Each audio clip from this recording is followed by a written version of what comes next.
CEIP, Casa Espírita Ilha de Paquetá, trazendo conhecimento através do decodificador Allan Kardec, consolando corações, mostrando o caminho do aprimoramento moral, despertando o espírito imortal em cada um de nós através da doutrina espírita, concedendo o pão do espírito que nos fortalece, dando sentido à vida.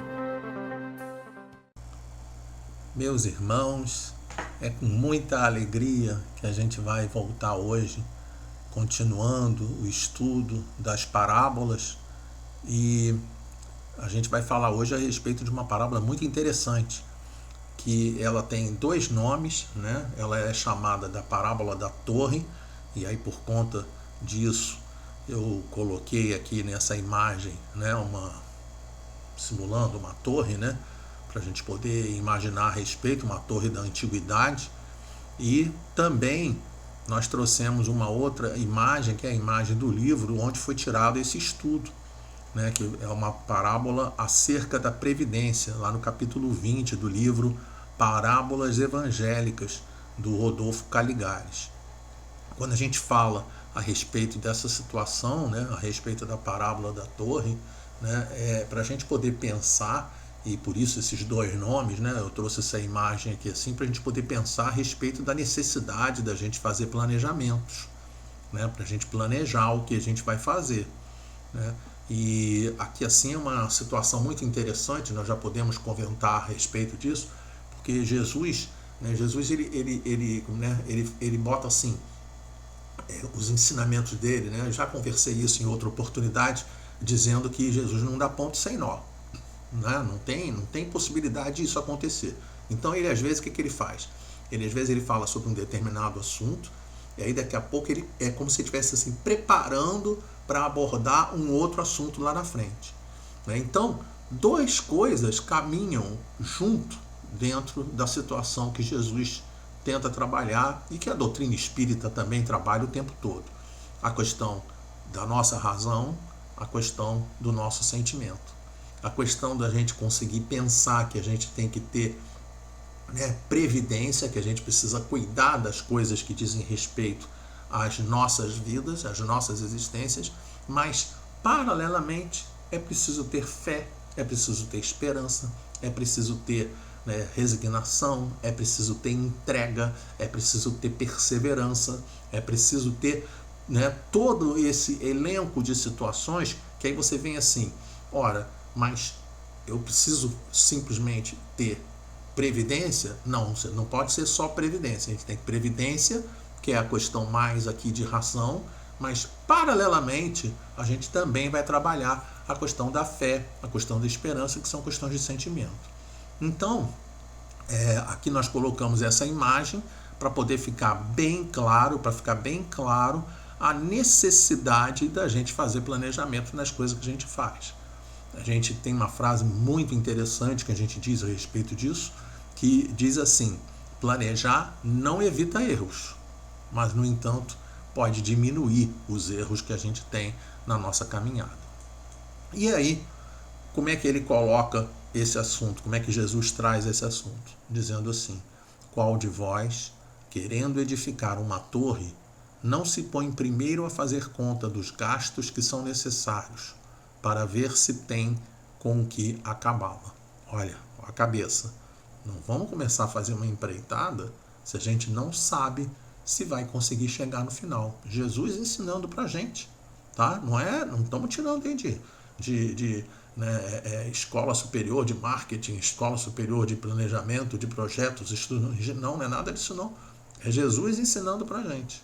E aí ele continua dizendo: com isso, evita expor-se a que, depois de haver assentado os alicerces e não a podendo terminar, todos os que a virem comecem a fazer zombaria dele, dizendo: esse homem principiou o edifício, mas não pôde concluir.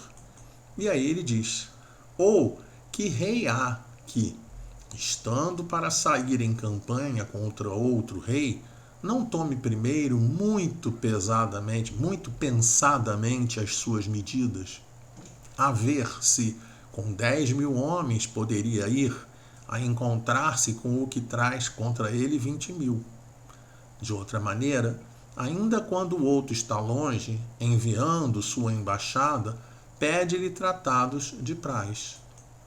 Assim, pois, qualquer de vós que não renuncie a tudo quanto possua, não pode ser meu discípulo. O sal é bom, porém, se o sal perder a força, com que outra coisa se há de temperar?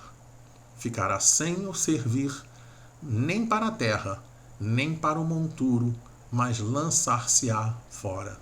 O que tiver ouvidos de ouvir, ouça. E eu queria falar para vocês que aqui ele está no finalzinho do capítulo 14, né? Capítulo 14 do Evangelho de Lucas, versículos 28 a 35.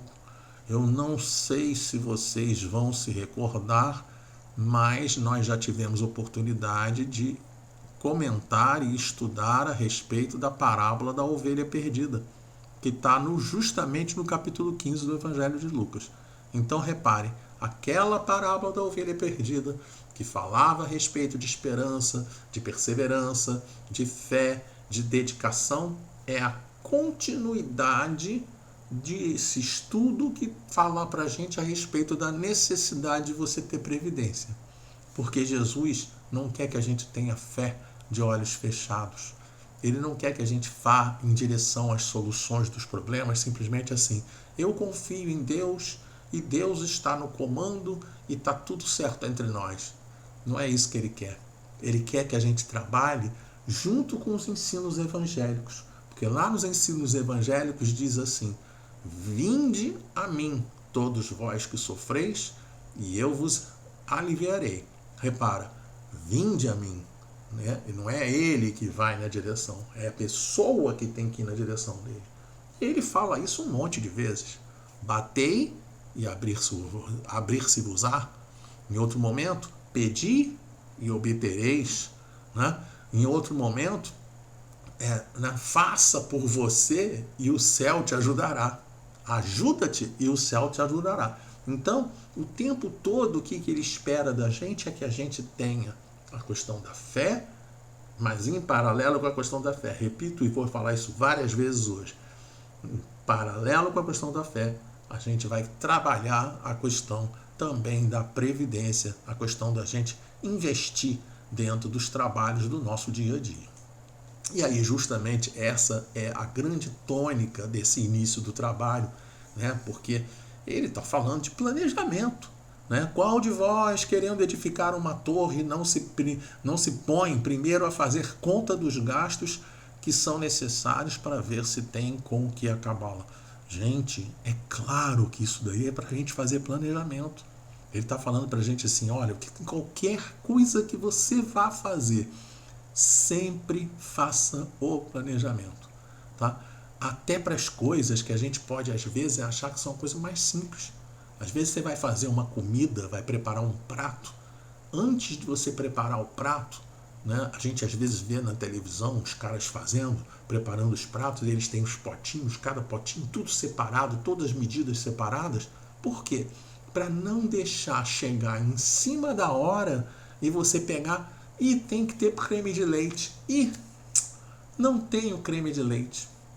E a pessoa que ia comer, que a gente está preparando a comida, é vegetariano. E eu estava aqui com carne.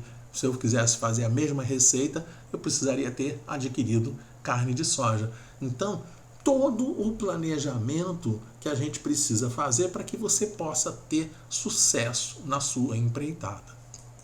Reparem que quando ele vai adiante, né? Aquela primeira parte, o foco maior é um foco de planejamento. Mas quando ele vai adiante, né, quando ele fala a respeito daquele rei, né, que vai ter que contar o exército, né, se você está com 10.000, dá para você ir com 10.000 para lutar contra 20.000, ele não está falando só de planejamento. Ele está falando nesse momento principalmente por conta da previdência, né, porque você não está aqui para ficar fazendo doideira, não dá para ficar fazendo loucura. Né? Qualquer coisa que a gente for fazer, eu vou fazer, né, vou preparar estou com vontade de preparar, ganhar tempo na minha vida e vou preparar 30 quilos de arroz e congelar. Pergunta, você vai ter aonde guardar, armazenar 30 quilos de arroz congelado? Entende? Então o que a pessoa tem que fazer? Não adianta você simplesmente planejar. Você tem que planejar e, paralelamente, você tem que desenvolver a previdência. Nas coisas que você vai executar, você tem que saber até onde que você consegue dar conta do que está sendo colocado, do que está tendo a ideia.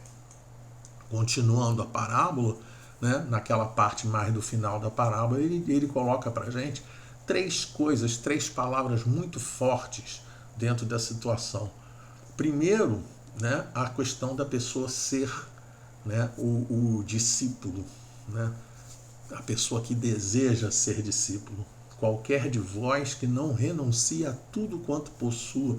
Ele não está falando para a gente largar o dinheiro para lá. Não é disso que ele está falando. Ele não está falando de largar posse. Não é disso que ele está falando. Ele está falando que quando você quer se entregar às verdades espirituais, você precisa obrigatoriamente largar para lá as verdades, as situações do mundo. É isso que ele está falando. Esse discípulo aí não é discípulo no sentido de ser discípulo simplesmente, não é esse sentido. É o sentido de você ser um seguidor real, de ser aquele que está obtendo os ensinamentos, que está usufruindo dos ensinamentos e está trazendo aqueles ensinamentos. E aí por isso que as palavras seguintes, a palavra sal muito forte, porque quando você, uma pessoa sem sal, uma pessoa que não, ela não tem aquele tchan, ela não tem aquela chegada, ela não tem aquela coisa agradável, aquela presença, então a pessoa que não está legal. Uma frase sem sal é uma frase que não tem potencial, que não tem conteúdo. Então o sal é fundamental dentro da situação. Não o sal, matéria, mas o sal no que diz respeito a gente temperar nossas vidas. Se você vai fazer um trabalho, faça o trabalho com muito interesse, com muito carinho, com muita dedicação, com um sorriso, se entrega para fazer o trabalho, que aí você está fazendo toda essa situação do sal dentro da sua tarefa, dentro do seu trabalho. E também a questão de ouvir.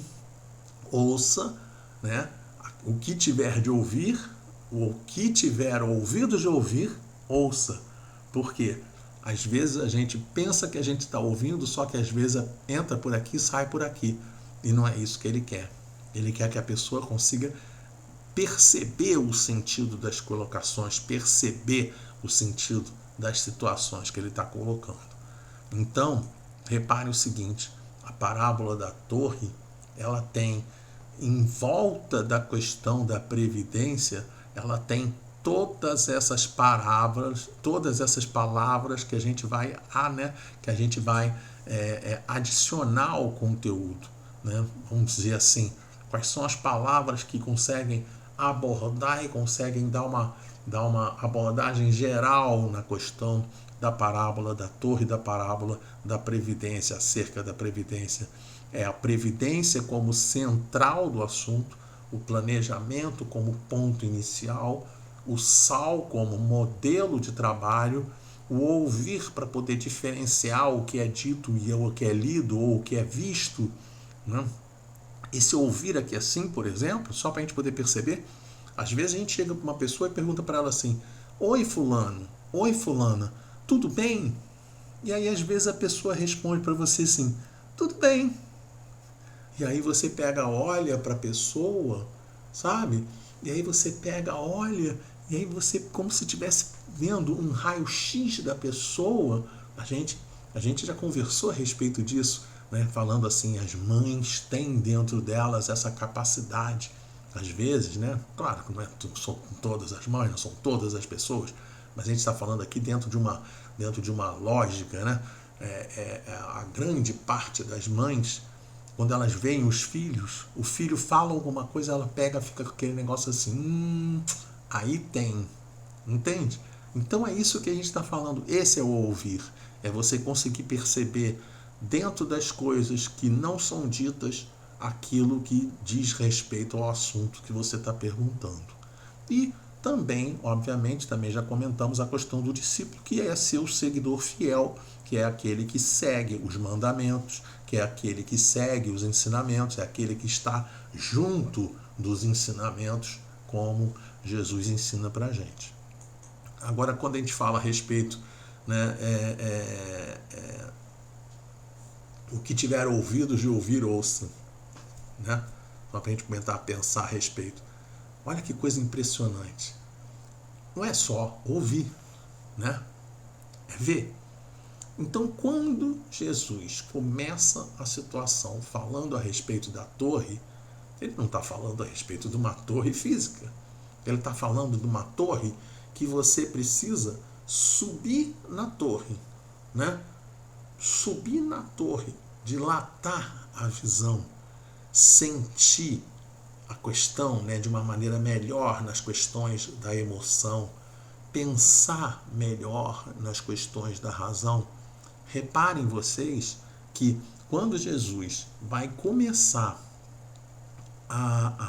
as questões, né, lá do Sermão do Monte, não sei se vocês lembram, Evangelho do Sermão do Monte, Evangelho de Mateus, capítulos 5, 6 e 7, quando ele vai começar o capítulo 5, 10 entre 10 palestrantes, quando falam do Sermão do Monte, se todos os códigos que tem dentro da humanidade forem perdidos, forem queimados, se permanecer o Sermão do Monte, a humanidade está numa boa. Então reparem, quando Jesus vai falar a respeito do Sermão do Monte, Mateus anota assim: Jesus viu a multidão e ele sobe no monte. Subir o monte significa aumentar o padrão vibratório. Então, a torre, ela não é simplesmente um elemento físico, não é uma construção física. A construção é uma construção espiritual, é uma construção dentro de cada um de nós. Por quê? A gente vai conseguir subir na torre. Quando a gente sobe na torre, a gente ouve melhor, a gente vê melhor, a gente sente melhor, a gente pensa melhor. A gente consegue trabalhar todas as questões que existem dentro das nossas situações do dia a dia. Ouve, vê melhor, pensa melhor, sente melhor. Porque a gente vai aumentar o nosso padrão vibratório, vai se desconectar das questões da Terra e vai se conectar nas questões espirituais. Por quê? Porque ele percebe de maneira muito clara, Jesus sabe de maneira muito clara que a humanidade funciona como? As coisas espirituais muitas das vezes são ditas, entra por um ouvido, sai pelo outro, que a pessoa não consegue se transformar, não consegue seguir o que ela efetivamente está querendo fazer ou precisa fazer. Essa questão do sal é fundamental, tá? Fundamental. Salgar as nossas relações, salgar o nosso comportamento, salgar, ser cada vez mais uma pessoa que consiga passar sinceridade, né? Porque às vezes a pessoa passa energia. Quando se fala em passar energia, é a gente conseguir saber a energia adequada para quem a gente tem que passar. Porque às vezes, se uma pessoa está muito acelerada, não adianta você chegar e super acelerado também. Quando a pessoa está muito acelerada, você baixa o padrão vibratório, não o padrão vibratório espiritualmente falando, mas aí você simplesmente, você não vai falar de maneira acelerada, não vai falar de maneira alta, não vai, aí você dá uma pausada na voz, dá um tempo maior para a pessoa, tá? Se a pessoa está mais letárgica, está mais devagar, aí você pega, dá um pouco mais de energia ao assunto. Oi, fulano, né? Imagina, a pessoa está muito nervosa, fique em silêncio, Entenderam? Tá muito nervosa. Porque você quer... Fique em silêncio. Não bota lenha na fogueira. Tá? Agora a pessoa tá doente, no hospital. Como é que você vai chegar? Vai chegar para a pessoa? Não é chegar. E aí que entra a dose correta do sal. Porque se você bota muito sal, também não é bom, não. Então a pessoa está no hospital. Chegou você para falar com a pessoa. Ai, fulano, como é que você tá? Tudo bem? Não, aí também não. Mas você vai chegar para ele e vai falar para a pessoa: oi, fulano, como é que você tá? Tudo bem com você? Não dá para a gente chegar e ficar se preocupando também com aquelas coisinhas pequenas. Não, porque é claro que se ele está no hospital, então não podemos cumprimentá-lo. Não, tem que cumprimentar da maneira vamos dizer assim, como nós cumprimentaríamos normalmente falando. Por quê? Porque a vida continua. Aquilo que está acontecendo ali é assim, ó. Eu gosto muito dessa palavra, né? Átimo, né? É assim, ó. Pum! É um instante, um estalir de dedos. É muito rapidinho. Mas aquela doença está demorando 10 anos. O que são 10 anos dentro da nossa vida como um todo? Dentro da nossa existência, né? Da nossa existência, que é um períodozinho das nossas existências, dos períodos que estamos encarnados. Então, a gente precisa, e isso é uma coisa que dentro da doutrina espírita a gente vai ver um monte de vezes, é preciso subir o nosso ponto de vista, alterar o nosso ponto de vista. Ao invés de olhar apenas o micro, a gente precisa olhar o macro. E quando a gente olha o macro, a gente vê continuidade, a gente não vê perda, a gente vê continuidade na vida. A vida continua. Então aquela pessoa que está no hospital, mesmo que ela esteja no momento da morte dela, cumprimente-a, mostre alegria por estar presente, por ter compartilhado e compartilhar momentos com aquela criatura, né? Dê satisfação de estar ali presente, né? E não chegar, como nós já vimos, pessoa que vai chegar no hospital, né, para visitar uma pessoa, e aí a pessoa chega: fulano, como é que você tá? Tudo bem? Poxa, a pessoa quando olha um trem desses, ela pega e fala assim: caramba, a coisa tá complicada para o meu lado, entende? Então, vamos ter sal dentro do nosso comportamento. A respeito dessa situação, Jesus, justamente no Sermão do Monte, olhem, reparem que aqui eu coloco o Sermão do Monte, uma imagem de um filme de uma igreja americana, né, uma igreja mórmon, e aí olha que interessante, né? Aqui, fisicamente em cima do monte, mas nós não precisamos imaginar que seja fisicamente, tá? É isso que a gente tem que deixar muito claro para o nosso pensamento, para o nosso comportamento no dia a dia.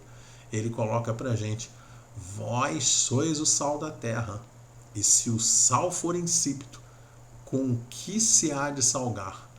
Para nada mais presta, senão para se lançar fora e ser pisado pelos homens.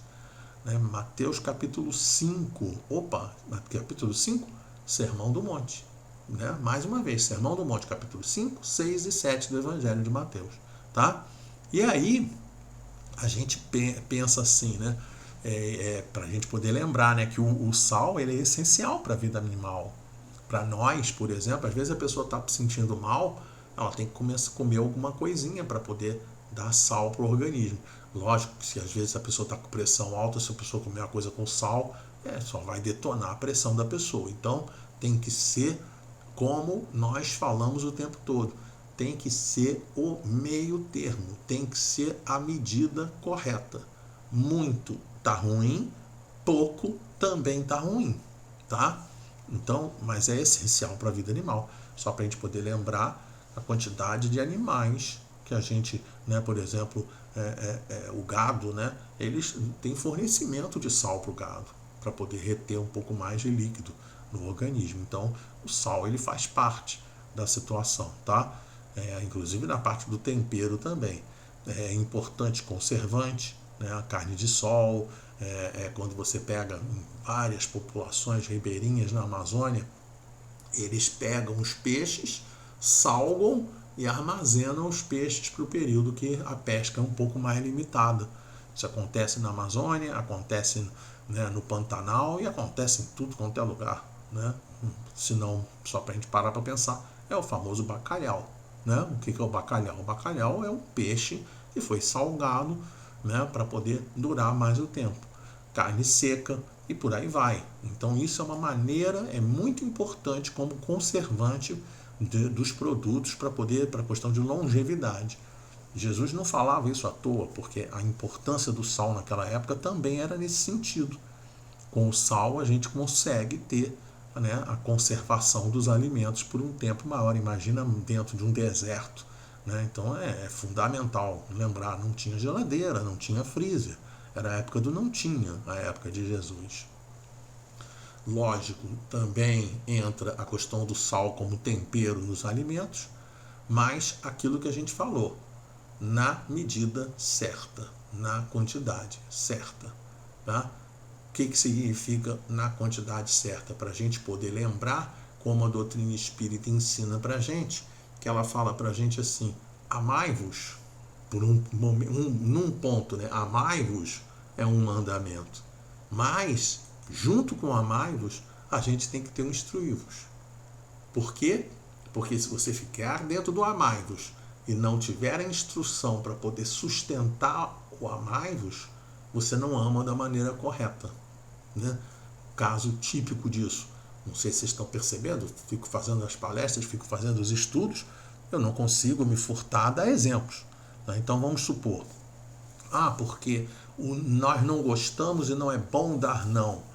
Muito pelo contrário, às vezes a gente tem que dizer não para a pessoa. Se um filho está com 39 graus de febre no dia seguinte quer ir à praia, a gente vai dizer, não filho, não dá para você ir à praia. Ontem você estava com 39 graus de febre, meu filho. Mas mãe, amanhã todo mundo vai à praia. Mas, frase clássica. Mas filho, eu não sou mãe, eu não sou responsável por todo mundo. Eu sou responsável por você.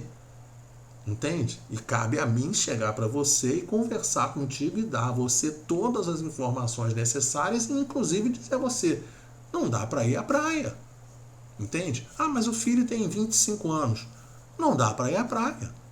E se o filho tem 60 anos, 50 anos? Meu filho, não dá para ir à praia. Entende? Não importa. E se é o filho cuidando do pai? Pai, não dá para ir à praia. Então, o não, às vezes, é fundamental.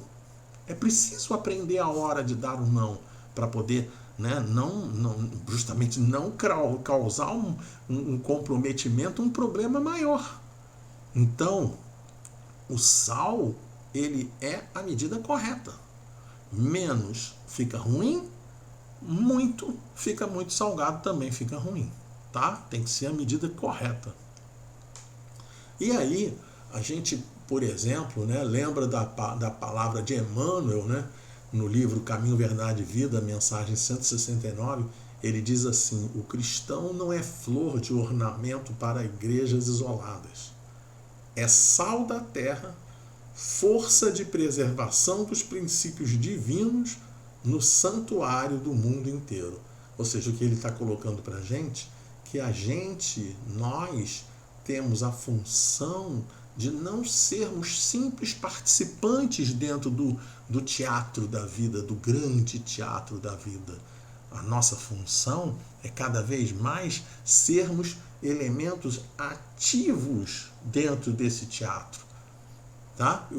Como é que a gente vai ser elemento ativo? Com a gente conseguindo trazer, preservando os princípios divinos no santuário do mundo inteiro. Que princípios divinos são? Os divinos princípios da doutrina espírita. Os divinos princípios do cristianismo. É isso que a gente vai trazer para o nosso dia a dia.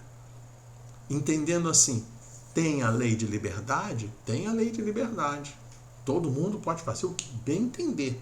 Mas é necessário entender, paralelamente, que aquilo que nós fazemos causa consequência.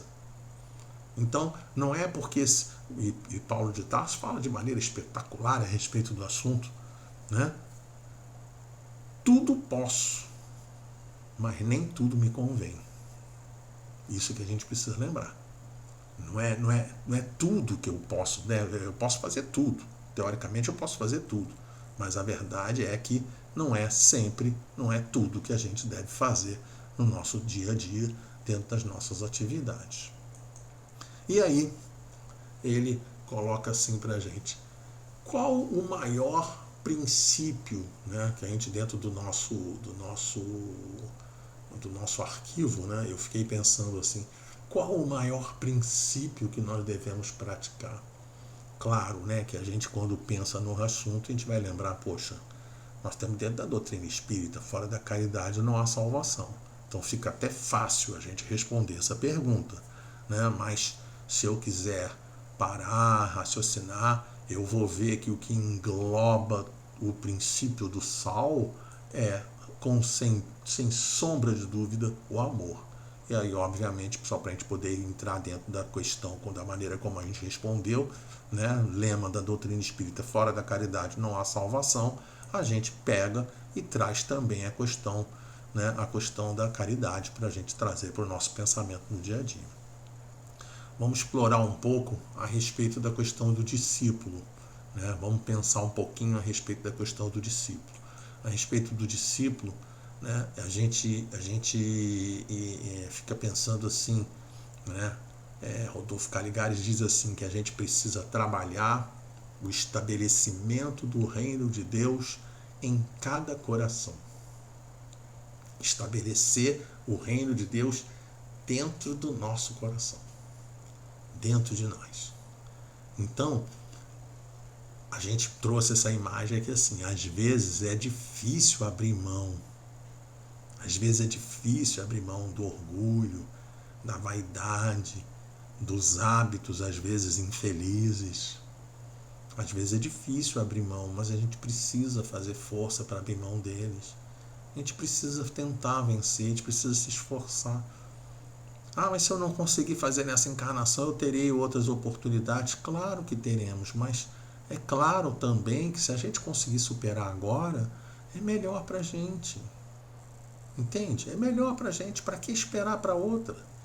Vamos nos esforçar para superar agora. Vamos superar agora. Agora é a hora. E aí a gente trouxe o assunto do jeito como Jesus colocou. Assim, pois, qualquer de vós que não renuncie a tudo quanto possua, não pode ser meu discípulo. Esse renunciar a tudo quanto possua, como eu tinha dito aquela hora, o quanto possui, isso daqui é o lado negativo. É isso. Renuncia, abre mão do orgulho, abre mão da vaidade, começa a trabalhar em favor do próximo, começa a prestar atenção naqueles que estão ao nosso lado. Vai na direção daquele que sofre, vai na direção daquele que precisa de ajuda, vai na direção daquele que precisa muitas das vezes falar porque não é ouvido, vai na direção daquele que é o invisível do dia a dia, nosso dia a dia nas cidades. Então esse tipo de coisa toda a gente precisa parar para pensar. E aí eu trouxe uma outra imagem, né, para a gente poder lembrar, né, Jesus colocando e ensinando todo aquele que faz a vontade de Deus. Esse é meu irmão, minha irmã e minha mãe. Isso aqui é a passagem que a gente lembra, né, dessa passagem que está lá dentro do Evangelho, né, quando Jesus está sendo visitado, né, está dentro da casa, uma multidão enorme no entorno da casa, e dentro da casa, tudo quanto é canto, gente para tudo quanto é lado. E aí Maria chega para falar com ele, e aí ele pega: quem é minha mãe?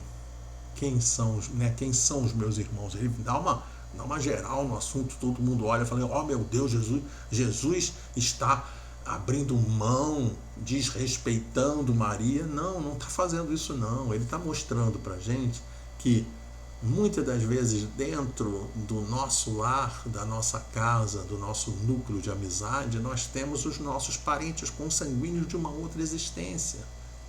Então, para poder lembrar que a gente tem que desenvolver né? Não é, muitas das vezes a gente tem esse foco, né? E não estou dizendo aqui, pelo amor de Deus, que a gente não deva ter também o foco da família, mas não é se fechar somente na família, porque um dia, ele mesmo disse e ensinou de maneira muito clara, um dia sereis reconhecidos por muitos se amarem, é o todo, é todo mundo. Todos nós seremos reconhecidos um dia como sendo uma grande família, a família universal. E aí, eu trouxe aqui assim, né, essa mensagem aqui assim, só para a gente poder ter noção. Essa mensagem está lá dentro do livro, do item 112, né, nenhuma influência da matéria. Tá? E aí diz assim, quem se disponha em nossos dias a coadjuvar, oi, que palavra, tá difícil, vou ler de novo aqui na tela maior. Quem se disponha em nossos dias a coadjuvar Jesus nesse trabalho e colocar-se a serviço do ideal cristão, tem que arrostar a seu turno provas igualmente muito difíceis. A risota escarninha dos indiferentes, né? Aqueles que riem da gente muitas das vezes, a incompreensão da família.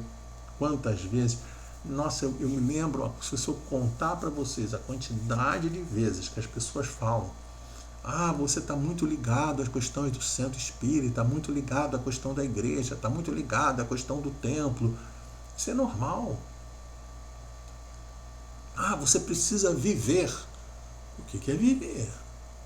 Entende? O que é viver? É preciso a pessoa ter esse bom senso para poder não achar, né? Não é claro que se a pessoa viver 24 horas por dia dentro da mesma situação, até nesse aspecto, se for uma coisa que ela se sente bem, que ela se sente feliz com aquela atividade, não há por que a gente ficar querendo se meter na vida do outro. Tá? Então essa questão da incompreensão, às vezes, é uma incompreensão que existe dentro da própria família. Porque você precisa fazer determinada coisa. Por que precisa? Porque você precisa fazer engenharia, precisa fazer mecânica, precisa fazer... Por quê? E se a pessoa gostar de ser cozinheiro? E se a pessoa gostar de ser... Né, a pessoa pode ter ela tem a vocação dela. A pessoa gosta de ser enfermeira, gosta de ser auxiliar de enfermagem. A pessoa gosta de ser médico. A pessoa gosta de ser administrador. A pessoa gosta de ser nutricionista, psicólogo, pedagogo, cada um no seu, cada um no dentro trabalhando o que tem que fazer diz respeito à sua situação.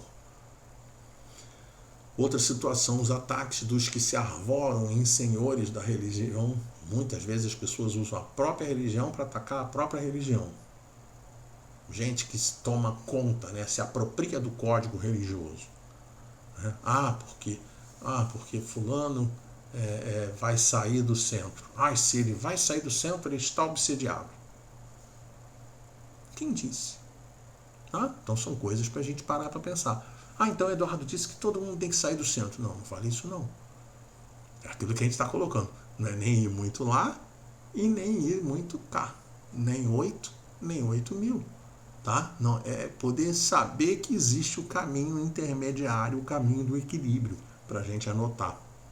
E aí coloca assim, e claro, né, acima disso tudo, o fascínio das posses materiais. Porque é o pessoal que fica entrando a doutrina espírita é muito clara. Não tem problema você ter posse material, não tem problema.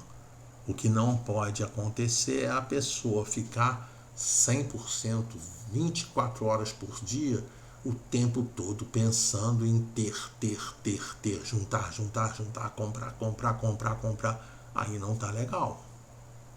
Tá? Agora, eu gostaria de ter determinada coisa. Ok, problema nenhum, tem problema nenhum. Tá? Eu gostaria de trabalhar para poder comprar um carro novo. Não tem problema nenhum. Agora, eu estou trabalhando porque eu quero comprar um carro novo. Comprou, legal. Eu vou continuar trabalhando porque eu quero outro carro novo. Aí depois eu quero outro carro novo. Eu quero outro carro novo. Aí não, né? Aí não. Eu me lembro de uma vez, né, na época, trabalhando na evangelização dentro da casa espírita, era a época de Dia das Crianças, né? E aí a gente estava conversando, crianças pequenininhos, né? Pequenos, 8, 9 anos. E aí nós conversando com as crianças, perguntamos assim, essa semana é Dia das Crianças, não sei o quê, né? Que também é outra coisa. Mas isso é um formalismo da sociedade? Não é formalismo da sociedade. Para com isso também, né? Entendeu? Para com isso, tá?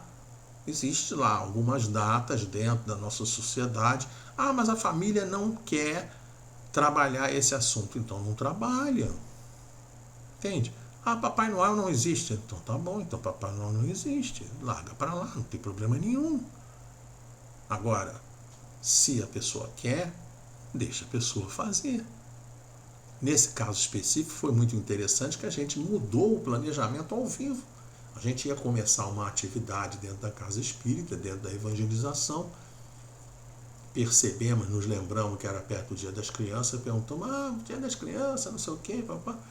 E aí perguntamos para um menininho lá, você vai querer alguma coisinha de Dia das Crianças? Ele falou, quero sim, tio, vou querer sim. E o que você vai pedir de Dia das Crianças? Ele falou assim, um boneco. Aí eu virei para ele e falei assim, né, fiquei olhando assim, né, na minha santa ignorância, fiquei pensando assim, um boneco? Mas a grande maioria dos meninos tem boneco. Vou perguntar para ele o que está acontecendo. Eu perguntei para ele, mas você não tem boneco? Ele falou, tenho sim. Aí, aquelas coisas me veio assim na cabeça, quantos bonecos você tem? Ele falou, 180. Olha, 180 bonecos? Por que você quer mais um boneco? Aí ele falou, para ter 181. Uma tranquilidade do mundo.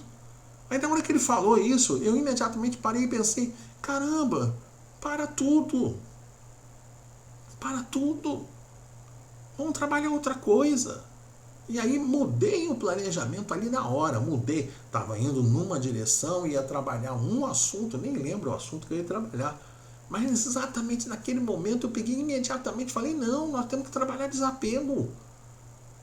E comecei a conversar a necessidade da gente. Tem 180 bonecos? Pega alguns bonecos e passa adiante. Porque tem um monte de criança que não tem boneco.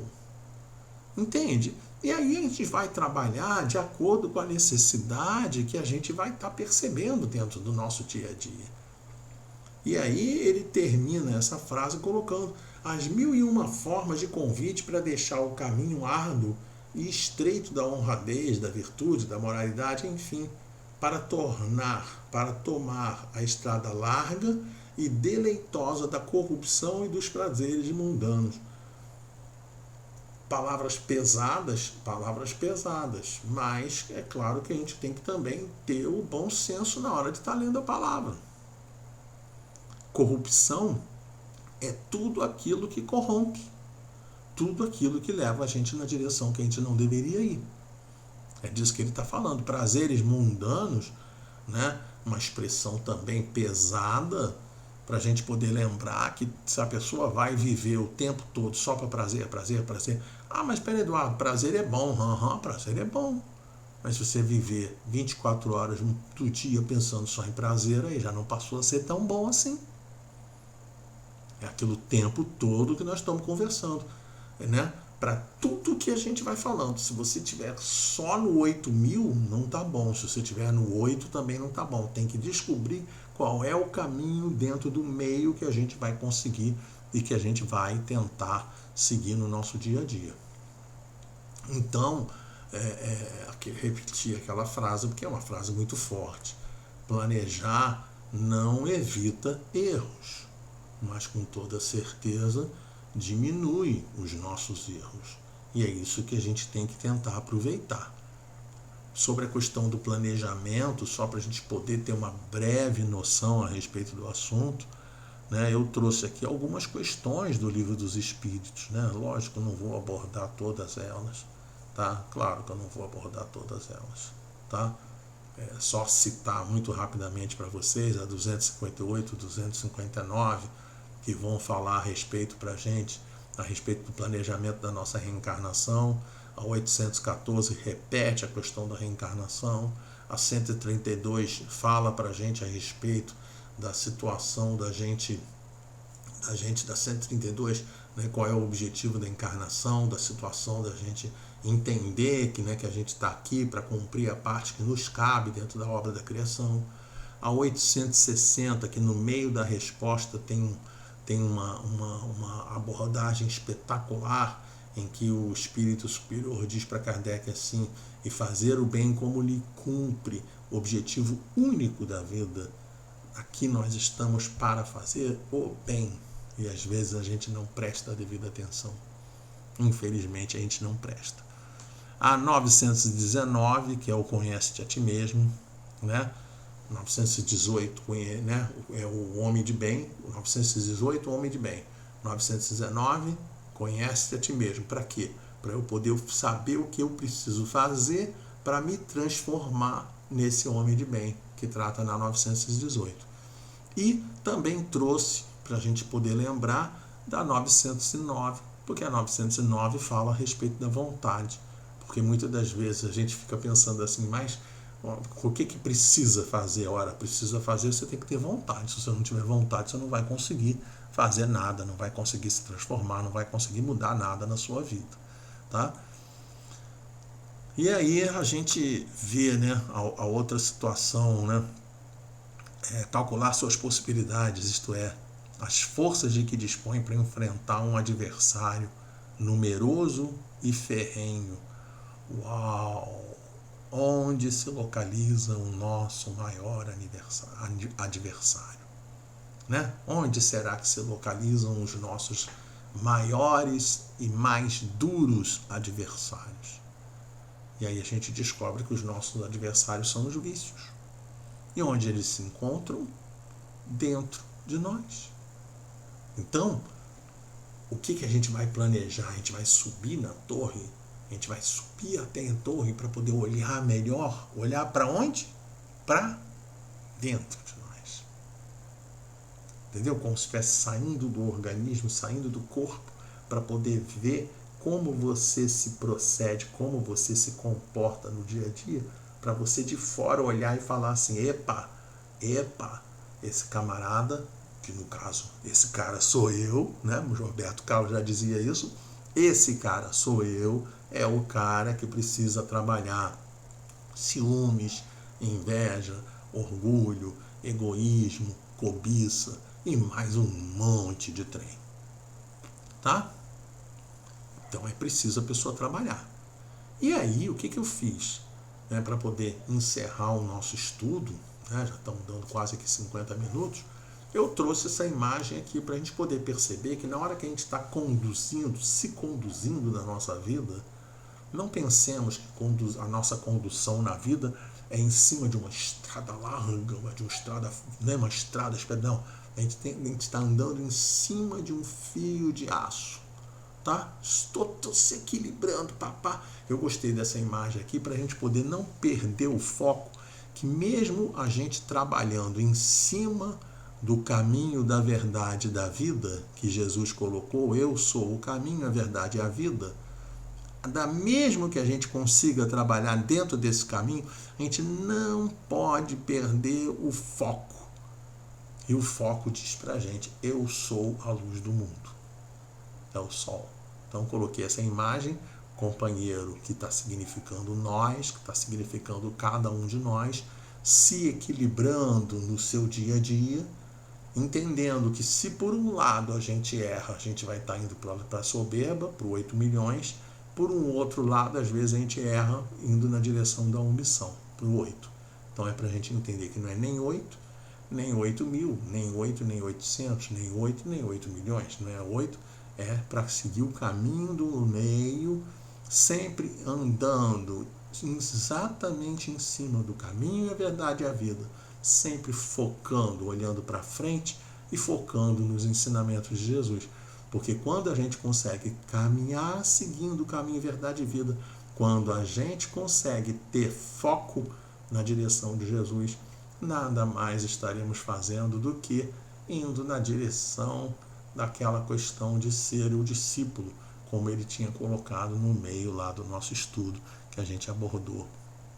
É isso que a gente queria trazer hoje, né? Um enorme abraço, um beijo para todos Que Deus abençoe a cada um de nós. E queria encerrar o estudo com aquela célebre, aquele célebre cumprimento dos cristãos primitivos: paz em Cristo Jesus. Vamos também aproveitar esse momento e fazer a nossa prece de encerramento. Deus Pai amado, a Ti elevamos os pensamentos em oração, te agradecendo por tudo que recebemos na data de hoje, te agradecendo que a água que nós devemos ter colocado no início do trabalho possa se transformar no medicamento adequado a quem delas fizer uso, que a gente possa agradecer pelo Evangelho, agradecer pela doutrina espírita, esses roteiros seguros que a gente deve caminhar no rumo da nossa transformação interior, mas que a gente possa pedir do fundo do coração por todos os nossos irmãos de humanidade que estão em necessidade, qualquer que seja a necessidade dos nossos irmãos, que eles recebam muita paz, muita luz, tudo de melhor para cada um deles. Que todos recebam, aqueles que estão nos hospitais, aqueles que estão ligados ao Covid, aqueles que estão ligados aos orfanatos, aos asilos, aqueles que estão nas ruas, nas prisões, enfim, onde houver um irmão nosso necessitando de auxílio, que eles possam ser amparados da melhor maneira possível. É o que te pedimos. Muito obrigado, Senhor. Graças a Deus. Graças a Deus. A Casa Espírita Ilha de Paquetá, CEIP, agradece a presença de todos. Deseja que tenhamos uma excelente noite de sono reparador, com descanso do corpo físico. E que nosso espírito possa emancipar-se em missão de trabalho no bem ou em estudos em esferas espirituais mais elevadas.